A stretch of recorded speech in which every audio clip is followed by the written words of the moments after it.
This show is brought to you by Safety FM.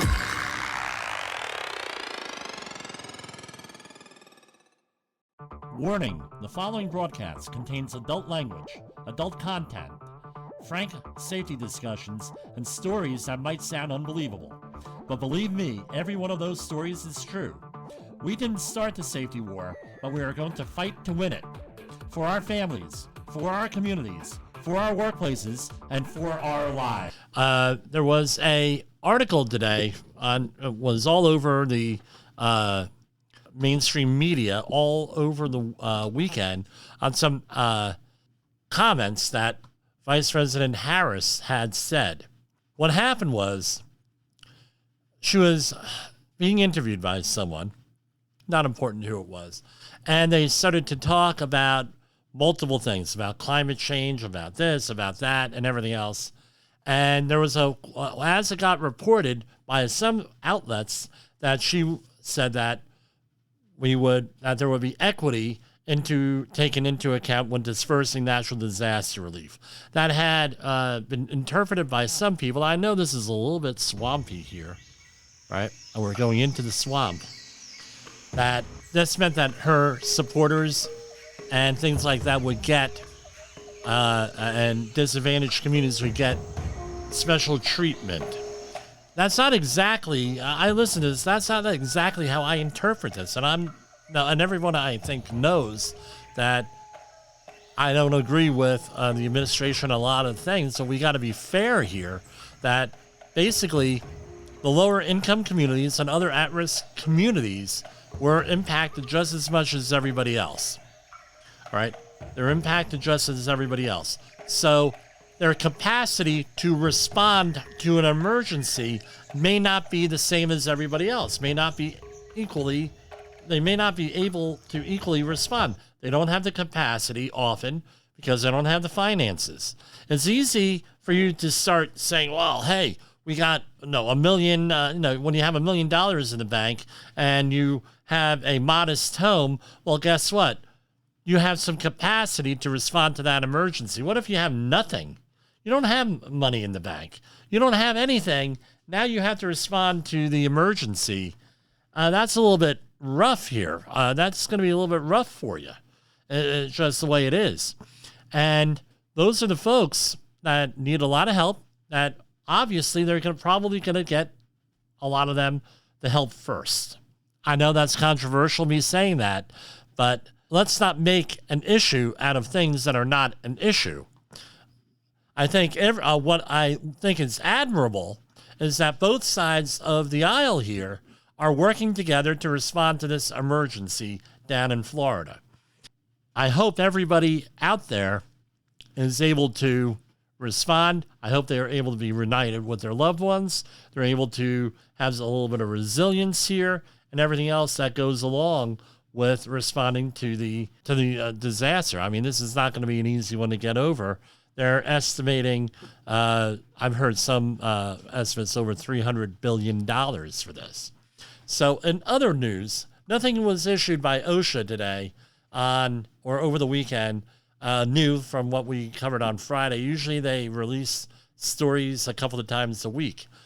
But what happened today? The Supreme Court got back into, that's the U.S. Supreme Court, got back into session, and there's already controversy out there on this stuff.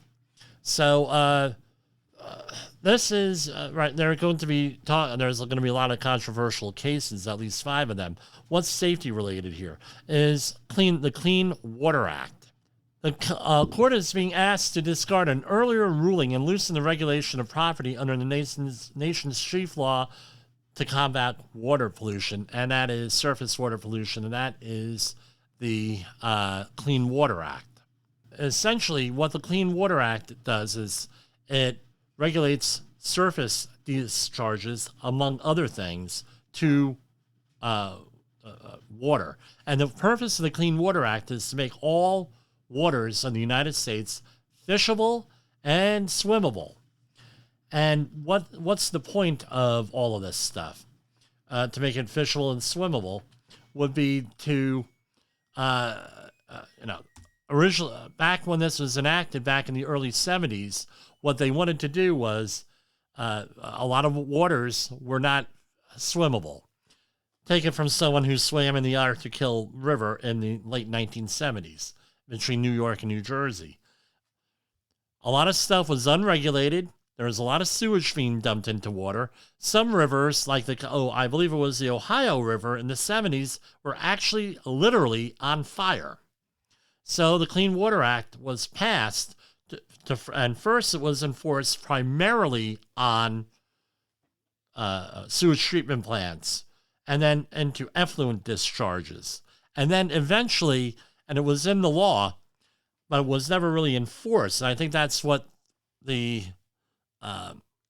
what pissed a lot of people off here, is that now there was provisions in there to go against smaller people like farmers, homeowners, and specifically what happened was the Idaho couple wanted to build a house on property near a lake without getting a permit under the Clean Water Act. And the outcome could change, right? And depending on the outcome is what it's going to be. What often is the case with here is that this is a takings thing, where if you have property and the government says you're not allowed to do something, now it's a takings clause. So this is going to probably settle, at least for now, who owns the property, who's in control of the property.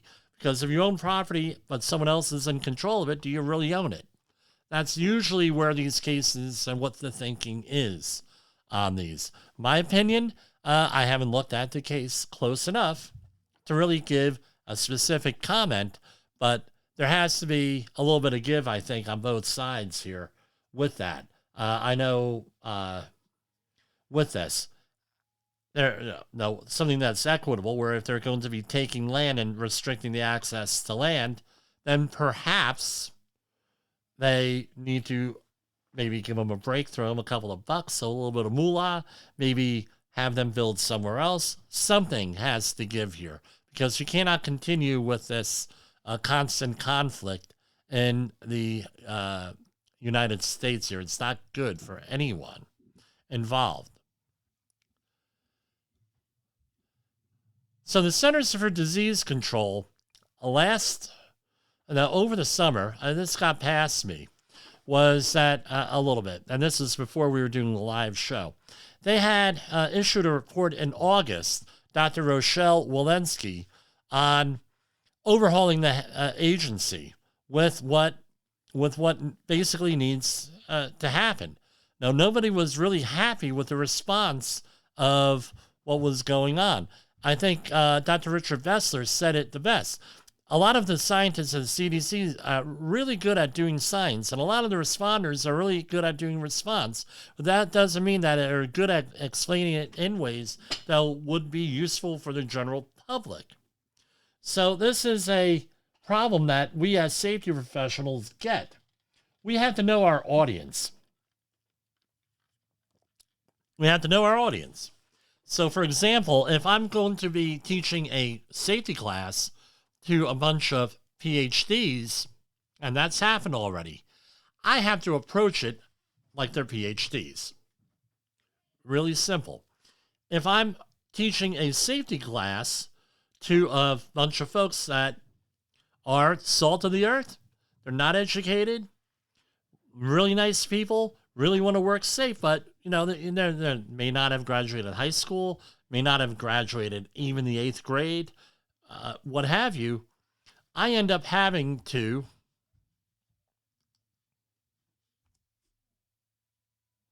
I'm sorry, we had a little problem with the website there. That wasn't us. That was the website. So you have to train to the level of people that you have.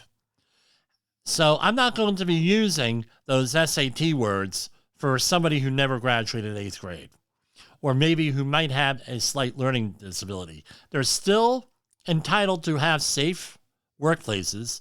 They're still entitled to work safely. They're still entitled and they have the right to use safe workplaces and for training. So you have to approach it from that point of view. And I think that's what happens here. And he goes on to say,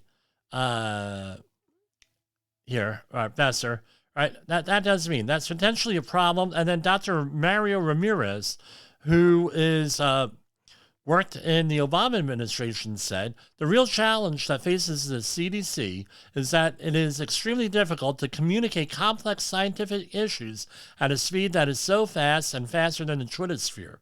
The margin of error is so small. If you make a mistake on public health, it takes a very long time to regain the public trust. CDC, and there was other issues in here, but basically, as I see it, there's a communication problem. I went back in the back in 2020. I had released a whole series of videos on Facebook addressing the mask issues and what the appropriate respiratory protection was. So this is what happened. You have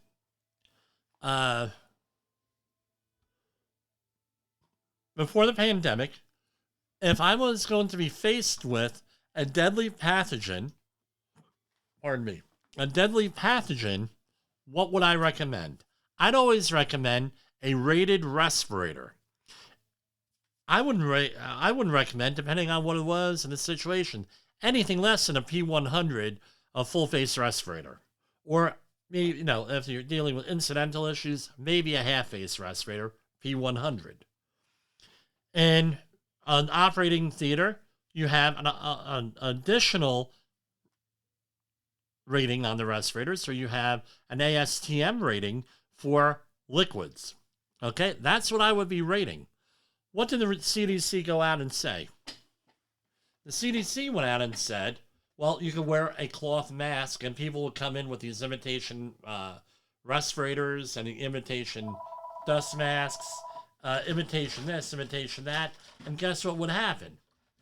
You would have a situation where you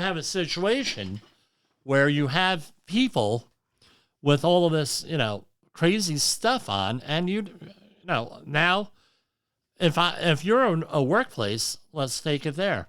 And if you have a deadly pathogen, you're saying wear a little paper mask, I think OSHA would probably have something to say, and whoever your credentialing organization would have something to say about that. Okay? The next thing is this. Communication.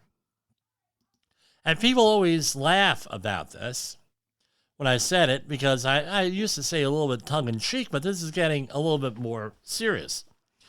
So I'm giving lead training under 1926.62 or 1910, and I believe it's 1025, the general industry standard.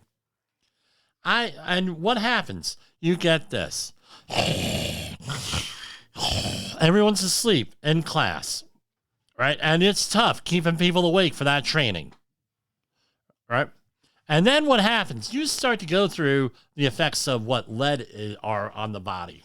And you say, well, you can get heart disease, increased risk.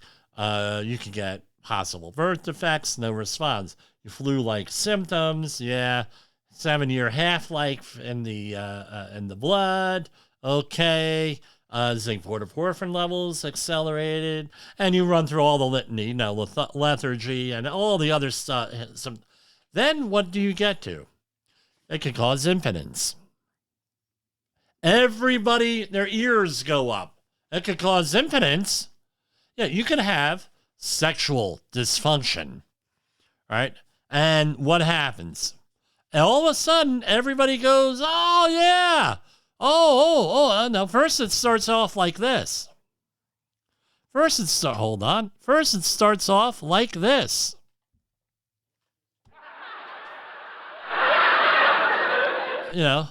And they're laughing. And what ends up happening, then you're like, yeah, seriously. So let's talk about COVID. I don't think that, especially with the men, that they communicated this. So here we have an article here I'm looking at from National Geographic. Men may be 6 times more likely to develop brief or long-term erectile dysfunction after contracting the virus. That's from September 22nd, 2021. Here's another one from a journal. I'm not exactly sure which one, but the author is Q Zhang, right? They're talking about in Turkey. Same thing. Sexual desire and frequency of intercourse is impacted. Then you're looking into another one, right? And this one was cited by 21 different sources. Same thing. And then you have long COVID symptoms may include hair loss and sexual dysfunction on this one article. Hair loss, ejaculation difficulties, and a lower sex drive. All this stuff now is going on. Now, do you think that would probably been an important thing to communicate to the work? At least you're going to get most men who are virile, are going to be able to relate to that. Maybe their partners might be able to relate to that. That's probably something that I'm going to tell you. Sex sells. You could go, what they should have done, and now we're looking in hindsight, and we have hindsight bias here. No, back 2020. What they could have done was, we're going to take a half an hour out. We're going to get somebody like a certified safety professional, like a certified industrial hygienist, like one of the other 198 other credentials related to safety out there, to try to explain risk to the general public. All right? We have 19 people here on Safety FM that communicate risk all the time. They could have gone to us. And now you go, well, we're going to communicate risk in a cogent, authoritative manner.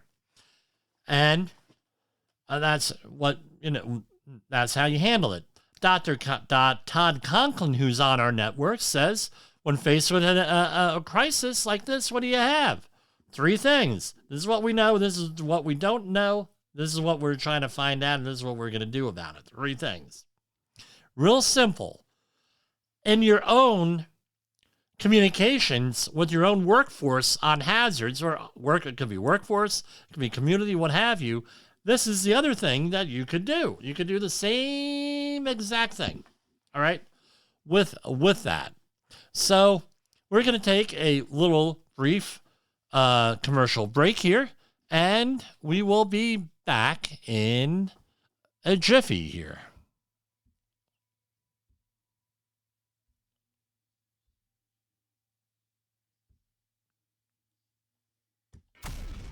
Professional safety community, communication and planning are just a few keys to your program's success. The question many practitioners have is, where do I start? Dr. Jay Allen, the creator of the Safety FM platform and host of the Rated R Safety Show, has built a global foundation to help you along the way. Go to safetyfm.com and listen to some of the industry's best and most involved professionals, including Blaine Hoffman with the Safety Pro, Sam Goodman with the Hop Nerd, Sheldon Primus with the Safety Consultant, Jim Pozell with Safety Wars, Emily Elrod with Unapologetically Bold, and many others. As individuals, we can do great things, but as a team, we become amazing. Dial into safetyfm.com today and surround yourself with a powerful force of knowledge and support. Is your safety training old, stale, and hackneyed? Is your safety trainer still preaching a warped version of behavior-based safety? How about safety training that actually addresses your hazards in your workplaces and is not standardized baloney from 25 years ago? Contact the Safety Wars team at safetywars.com or call Jim Pozell at 845-269-5772. Remember, if you're receiving this message, you are the solution to unsafe workplaces.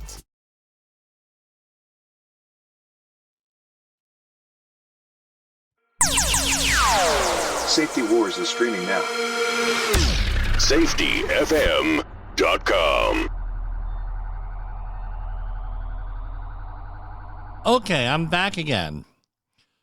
We're going to go into some financial news today. This is the end of the day for Monday, October 3rd.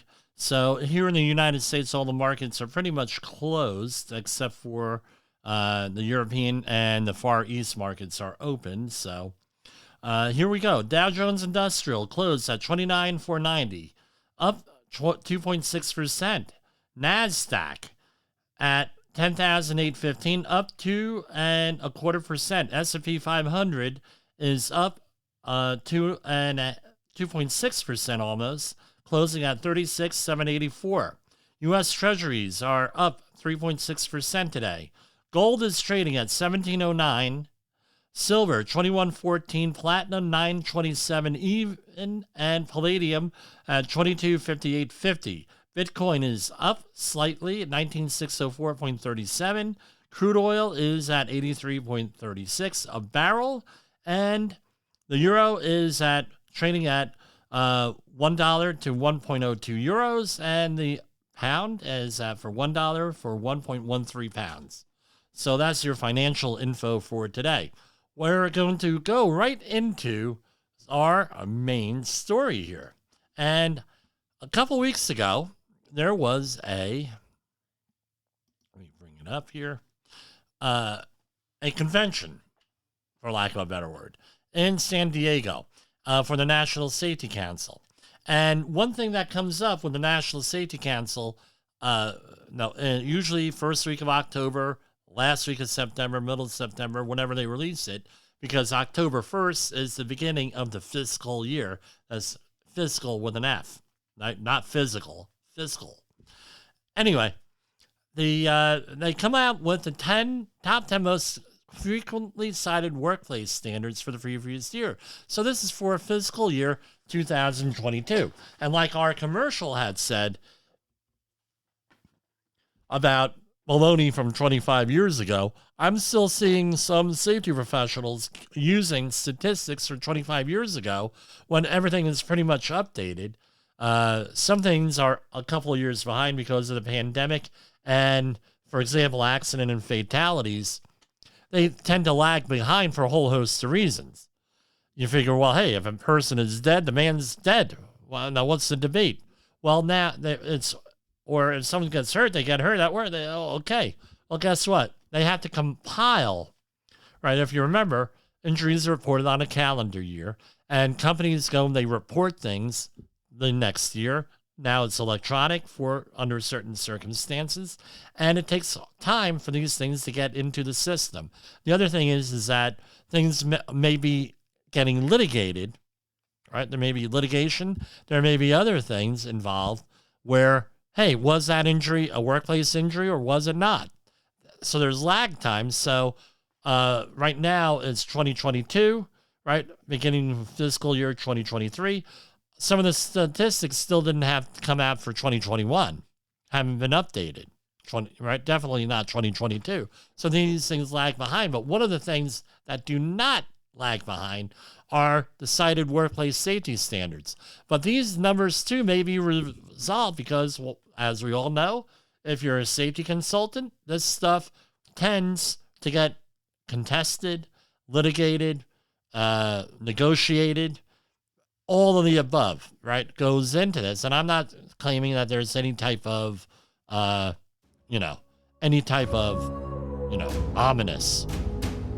negative things where you can't trust people. And that's not what I'm claiming. I'm just claiming that, some of this stuff may be lagging and has to be, solved. So I'm going to go through these 10 items and we'll see where we go on here. I'll comment on each one of them. Number 10, right? Machine guarding, 1910.212. 1,370 violations, citations. Remember, these are citations when OSHA shows up. What's going on out there when OSHA is not around? It's a nightmare. So machine guarding, 212. That's usually where you have an older piece of machinery and someone loses the guards, or the guards are removed because it's perceived that it's harder to operate the machine with guards. They may be missing. Employees don't even know in some cases that there are guards. So, for example, table saws. And right, normally they're not on any of my projects that I'm on, a table saw. So I'm with another auditor, and he says, hey, Jimmy, that table saw there. Is there a guard on there? And I said, I really don't know too much about table saws. Let me go and look.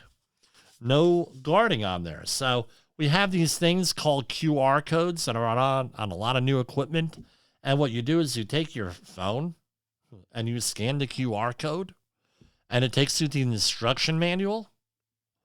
And I was able to get the instruction manual right in the field on that table saw, and sure enough, there was missing several guards.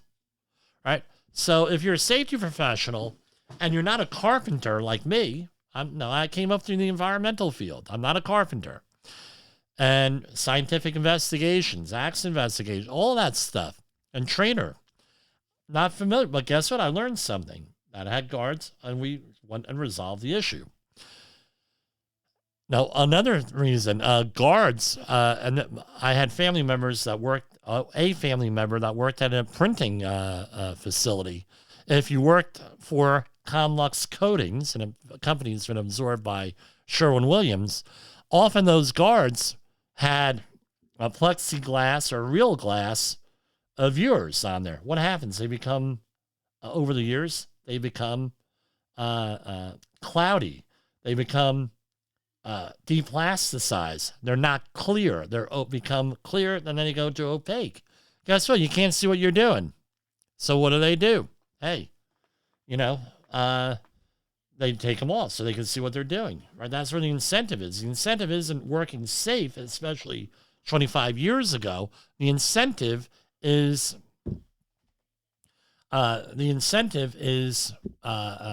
getting the job done. That's where your focus is. So the guards may not be used. Another one is with grinders, table grinders, where the table grinder, the rest, right, where you have the rest has to be within 1/8 of an inch of the table of the grinding wheel. That grinding wheel gets worn down, that rest never gets adjusted, and now you're dealing with a nip point. It's another one. Could be a lot of different things. Number 9, PPE, personal protective equipment. And this is in construction, 1926.102, 1,401 violations or citations. That's eye and face protection. So what are you going to see with eye and face protection? Basically, people not wearing it was a lot of these, wearing the improper ones. So what do I see? Obviously, you see people not wearing eye protection for whatever reason. And what does it have to be? It has to be ANSI Z87 approved. American National Standards Institute Z87 approved. So you got people not wearing that. Face shields. Face shields are more often because of welding. So they don't have the correct welding face shield. So let's say that so it depends on what you're doing. If you're going to be oxyacetylene welding or gas welding, your shading may be, depending on what you're doing, you got to look this up, between 3 and 5. If you're starting to use arc welding, guess what? Now you got 10 or more. Is usually what it is. Not all the time. You got some 7, 8, 9, and 7, 8, 9, and up to 15. So again, what are you doing? Let's say that you're going out and you're using a grinding wheel, or you don't need an arc protection, or you don't need shading. When would you need that? Maybe you're using a chop saw. Maybe you're using something else. You gotta have face protection. The other thing is, one of the common mistakes is that individuals feel that a face shield alone gives you eye protection. And I can attest, one of the most common injuries for my father, God rest his soul, one of the most common injuries that they were seeing at Western Electric, where he worked in Kearney, New Jersey, than AT&T Technologies in Clark, both not there anymore, was eye injuries in the 70s and in the 60s, where people wore a face shield and they didn't wear safety glasses. Remember, 60s, pre-OSHA. So he always made sure, and he taught me, if you're going to be doing anything where you need a face shield, put safety glasses on or goggles, depending on what you're doing. One of the first things. Powered, and so that's, I'm skipping ahead. So eye protection also. What we're finding out is gasketed or self-sealing eyewear is the way to go. My opinion, my professional opinion. And as we all know, everybody, opinions are like noses. Everybody has one and they all smell. Except for my brother-in-laws, right? Fall protection, training requirements. All right. That was a little joke there, Donald. All right. Powered industrial trucks. Number 8, fall protection, training requirements. People just aren't getting trained, or they're getting trained on the wrong things. And this is also a construction issue. So this is what I see. People need training on fall protection. They need to have the fall protection hierarchy of controls, which are slightly different than the regular hierarchy of controls, where you can have a safety monitor under certain conditions. Right? And this is a classic one. So let's say that you have roofers, and there you are using a cart, a tie-off cart, trolley, tie-off trolley, tool cart to tie off. And that, by the way, there are types that you can tie off to. They're designed for it under certain circumstances. When you send somebody out to a training class, or you're getting them from someone else who had, oh yeah, I have credentials for fall protection training. The question is it on that specific piece of equipment? Is it on specifically, I'll mention a couple of things. So are you using Miller equipment and your DVIs, and they were trained on DVI Solo equipment? Slightly different. Did they have just a compliance harness, and now you're giving them a $400 Cadillac harness with all different D-rings? Are they properly trained? That's what I see happening, is people are not properly trained on the equipment that they are using. Often, they're not trained at all. Where do you see that? This is what happens, especially in my neck of the woods. There's been a lot of construction over the last 10 years. They get day laborers. I don't know where they get some of these folks. Do you know how to do a roof? Yeah, I know how to get a roof. Jump on the back of the truck. And then what happens? They jump on the back of the truck and they go to work. God knows what they could do. Yeah, they work on roofs. I have pictures of them. On a high-pitched roof, no fall protection, holding on by a rope, and OSHA is sitting right there taking pictures and everything else.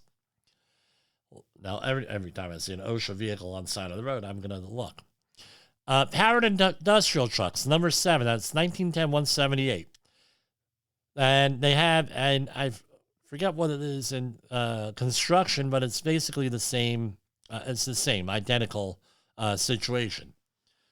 You have people out there. How much does it cost, and how much time is it to send someone out for training on a powered industrial truck, aka forklift, or it could not only a forklift. There are others.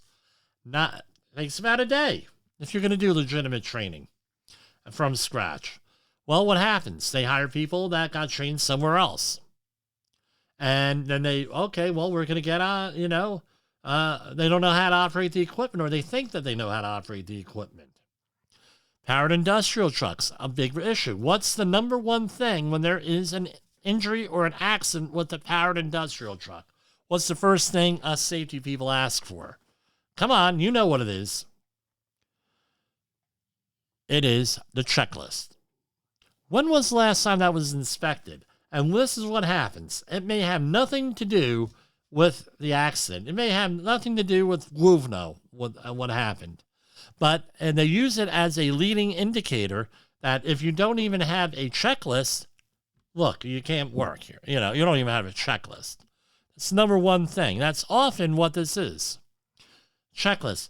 Seat belts, not wearing seat belt, unbalanced load, lack of maintenance, improper use, not running into things. All of that goes with powered industrial trucks. Lockout, tagout. That is for the de-energizing of equipment. So that can be any number of things. You're in a permit required confined space. You have to make sure the equipment in the space will not turn on. Often what happens is people don't lock out or tag that out, de-energize it. There's no verification procedure in there. One of my clients did a external audit. They brought in external auditors. Didn't have anything to do with the work I did. Right, I was working for another contractor. Was the facility owner, and they audited their own people. And what they found out was 47% of the time they were doing lockout tagout procedures correctly.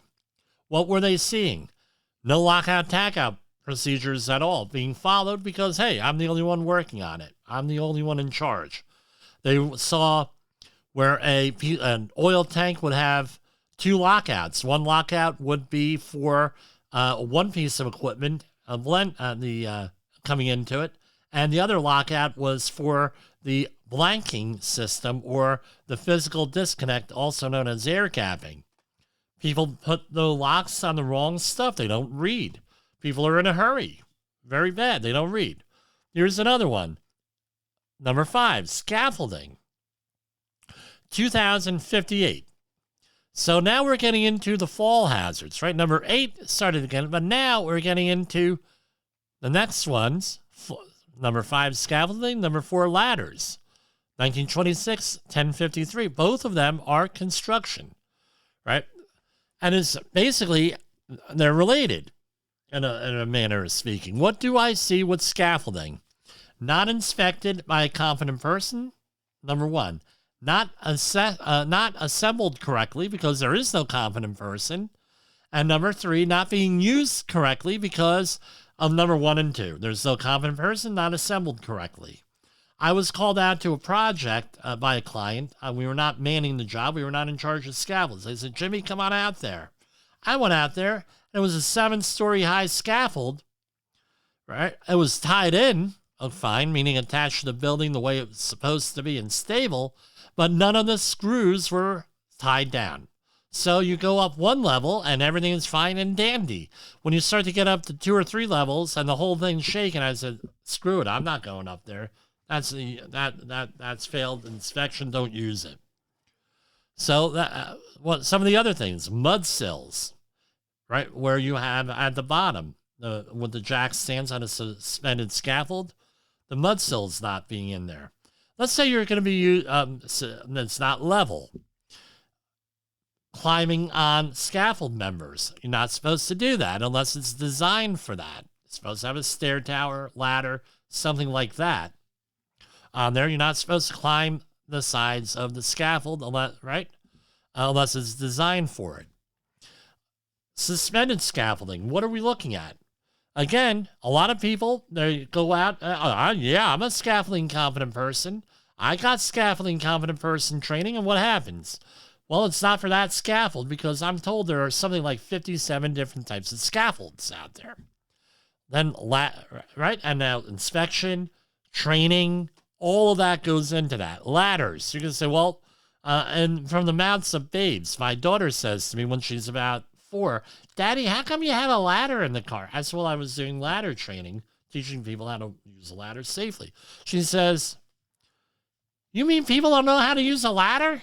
I said, well, honey, they know how to climb the ladder, but necessarily use it safely, it's a different thing. What are we looking at? An easy gimme. I called up a ladder manufacturer when I got qualified for fall protection competent person, and the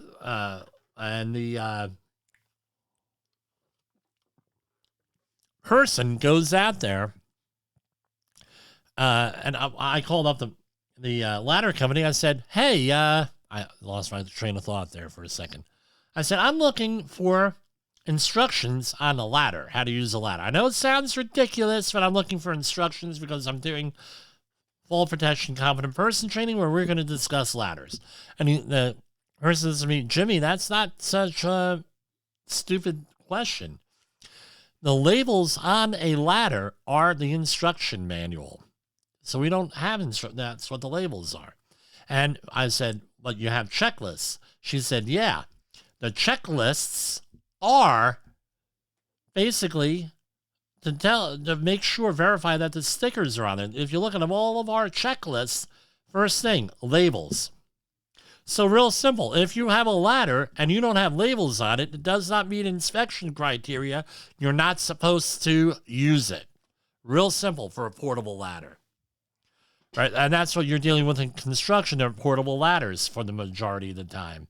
So if it doesn't meet everything on that inspection criteria and that checklist, and you have checklists, and you check them regularly, and there's a record, if you're a competent person doing that, guess what? You got yourself a little problem. You got yourself an OSHA citation. And it also deals with use. Does someone climb up the ladder facing the ladder or away from the ladder? Working from a ladder, appropriate ladder. All that goes in there. Number 3, respiratory protection. I suspect that this has to do with COVID, a lot of this stuff. Wrong respirators, no industrial hygiene audit, not following the crystalline silica standard, anything like that. So, respiratory protection standard 1910-134, remember, that applies across the board to all areas of OSHA. That applies to maritime, that applies to agriculture, that applies to construction, that applies to general industry. Anything to deal, all those regulations, all those areas of the regulation point to respirators. All right? They all use 1910-134. What do I see? Wrong respirator cartridges, no fit test when you need one, no medical clearance when you need one. Wrong size wrong cartridges. Why are you using? This is another one. OSHA has the authority to go up to one of your employees and says to him, hey, can I talk to you? They can refuse to talk to OSHA. Anybody could, right? Under our Constitution. But normally that doesn't happen. And they say to them, oh, I see that you're wearing a respirator. Yes. How come you're wearing a respirator? What are the hazards? And what do you hear? You hear silence. You hear nothing. Guess what? Now that's an OSHA citation because they're going to go along to all your other employees and they're going to ask that are wearing respirators, well, what do you know about the respiratory? Well, guess what? Now that's a citation because you didn't train your employees. You might have trained them, but you might not have. That's why when I do the training and when I administer a program, an entire program for a company, I make sure that everybody signs off on documentation stating that they not only receive respiratory protection training, but why they are wearing a respirator. It's extremely important because this is the other thing. You have a government official. You have somebody there with a nice OSHA ID badge from the Department of Labor.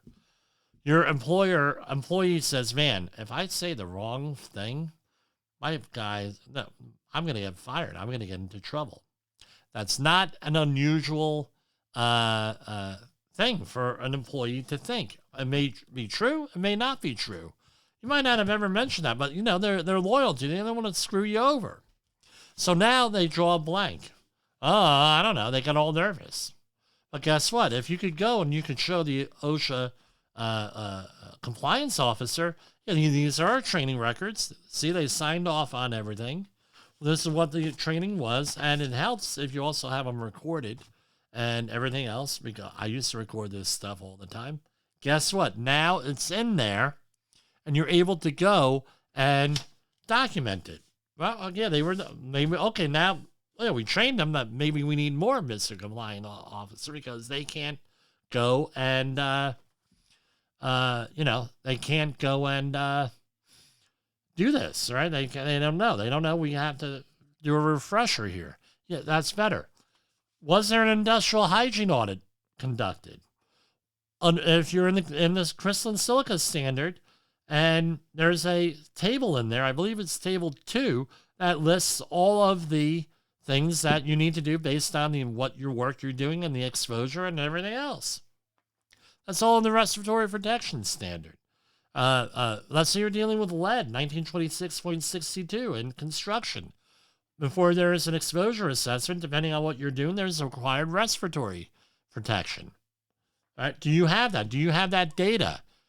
All that stuff goes into all of this. It's not a simple process. That's why you need a competent person overseeing this. Don't think that you're just going to go and say, hey, guys, here's an imitation dust mask, because this is what I see happening. People have the inclination, getting back to what we said before, hey, this little imitation dust mask is going to protect me and everybody else from the most deadly virus that's ever existed. It'll certainly protect me from crystalline silica, respirable crystalline silica. That's what we see, what is happening nowadays. Now you're going to say, well, Jim, I'm going to give someone a dust mask. It could be rated, or it could be an N95 filtering face fuse respirator, or it could be one of those imitation dust masks. And I shared this story several times. When I come to this, at my mother-in-law's funeral, it was the height of COVID, one of the pallbearers carrying the casket down the church stairs had a imitation dust mask on. Had a mask, non-rated, imitation surgical mask. I think it was blue, but anyway, he put it on, and he had a seizure. He was not medically approved to wear anything. That's a problem. Something else is this. I don't need to send my guy to the get a physical because he's 19 years old and he's healthy. And I said, well, you're a doctor? No, but I know what could be wrong with a 19-year-old. I said, I got into a old-fashioned pissing match with this guy. My client told him, this is a subcontract. Hey, you got to go send your guy out for a physical. He's at a hazardous waste site. He's going to be here for 90 days and everything else. He's going definitely will be in a respiratory. Get him a respiratory, blah, blah, blah. Okay, great. We all go out there. He gets and what do you think happens? He gets back to his physical, and he fails his physical. What was his issue? He was a chronic vapor. He was inhaling all the time. Yes, he was like a chain smoker with with the e-cigarettes and everything else. I talked to the doctor. He says, Jim, can you talk to the doctor? I said, with your permission and with you on speakerphone, the whole thing, I'll have no problem talking because I don't want to violate HIPAA laws or anything. So we get his doctor on the phone. I put it on speaker and I said, doctor, what's going on here? 19 years old, right? No, by the way, he's on the phone here with me. He's on speakerphone. No, he's having problems understanding this and why he failed. You said, well, dude, I'm seeing this all the time from the people doing the vaping and everything else. And now, I imagine it got worse with cannabis being legalized. Well, let's go. He's 19 years old, but he's got he's breathing like he's a 70-year-old. I said, well, that's problematic. And he said, yeah, that's problematic. So what we ended up doing was he quit vaping because he knew he would be missing out on a lot of moolah there. It really negatively impact his living there. Right? He was getting really good money for a 19-year-old for doing this job. When he went back about a week later, he ended up passing. And to my knowledge, he's stayed off of vaping, cigarettes, everything. So that goes to show you, just because someone is young, They could have other issues. They could have asthma. They could have hypertension. They could have heart issues. They could have multiple things. They could have had cancer. This happened also. A guy had cancer, and he ended up getting failed on the exam. Why? Because the cancer was specific to his kidneys or his liver. I forget which one it was. And that's what filters out a lot of contaminants. He couldn't be on the job for that. Number 2, hazard communication, 1910, 1200. This used to be all the time, right? That's always up towards the top. What is that? So that's basically training people on the chemical hazards in the workplaces, safety data sheets, the GHS system, what the chemical hazards are, or anything else. This is where it may not be specific enough, or it may not be current. They're still working with MSDSs rather than SDSs, safety data sheets. They're not GHS compliant. It could be any number of things. No training for the worker. No things of that nature, right? Then you have, that's usually what it is. And what is there? It's real simple. How do you become compliant in this? And you have to work with your environmental compliance person on here. What I always tell everybody is clean out their entire facility. Get rid of chemicals that you don't need for whatever reason. If they're like a single-use chemical, use it on a job a year ago, 2 years, 10 years ago, just get rid of all these chemicals. Because then, if you only use the chemicals that you need, then your SCS list and your hazard com program gets a lot simpler at that point, usually. Number 1.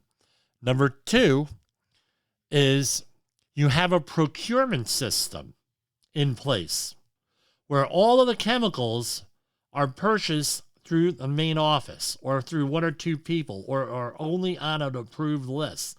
This way, you can guarantee you have all the safety data sheets for only the chemicals that you're going to use and no more.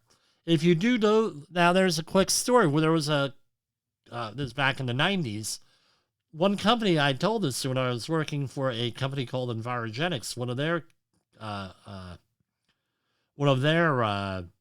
clients. I said, look, I told the person on site handling safety, hey, this is what you want to do. All right.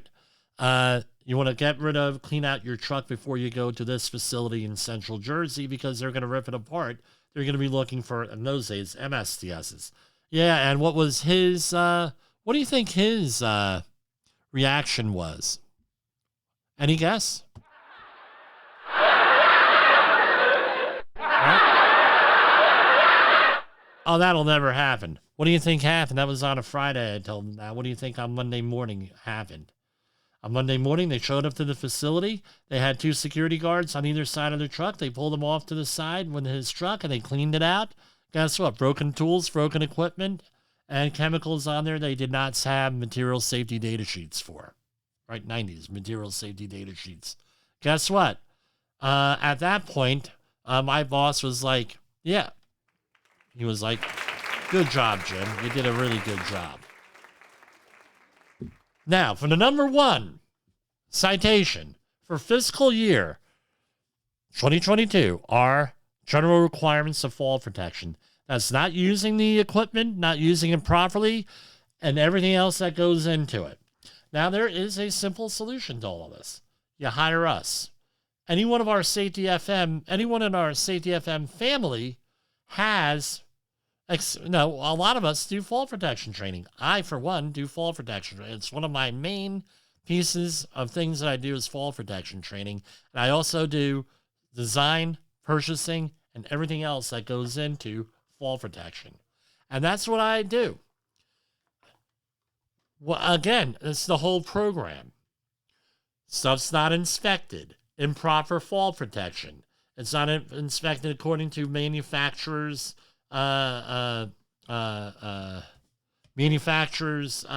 standards. It's not just stuff not done. Old equipment that's broken, that's frayed, that's burned, chemical damage, sun damage, the improper fitting, doesn't fit right. All of this stuff, the list goes on and on and on. And that's 5,260 violations. That's over double, more than double, of HAZCOM, which is number 2. So fall protection is a big thing. Fall protection and same level and falls from height, which is what fall protection they're talking about, falls from height in construction, are the number 1 killers in the construction industry other than motor vehicle accidents. So it's one of their focuses for OSHA is always the fall protection. This is like an easy, what I say, easy gimme on this, right? Meaning that they could go out there and get this no problem at all. So we're wrapping things up here for Safety Wars.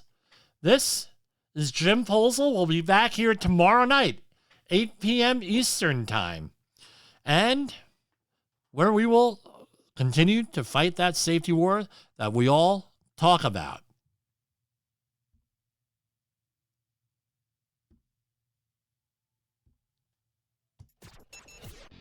The views and opinions expressed on this podcast are those of the host and its guest and do not necessarily reflect the official policy or position of the company. Examples of analysis discussed within this podcast are only examples. They should not be utilized in the real world as the only solution available, as they are based only on very limited and dated open source information. Assumptions made within this analysis are not reflective of the position of the company. No part of this podcast may be reproduced, stored in a retrieval system, or transmitted in any form or by any means, mechanical, electronic, recording, or otherwise, without prior written permission of the creator of the podcast, Jay Allen.